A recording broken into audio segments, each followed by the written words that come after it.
Let's see a program to display even numbers between 1 to 100.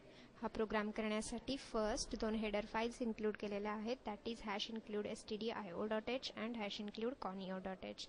After that, void main function. In void main function we declare one variable I of data type integer आणि I ची value assign केली आहे 2. After that, while into bracket condition, while I is less than equal to 100.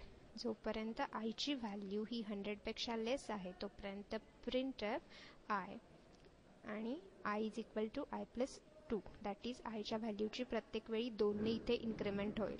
ज्यावेळी I ची value 102 असेल त्यावेळी आपण ह्या व्हाईल लूपमधून बाहेर पडणार. After that get ch and closing curly bracket of void main.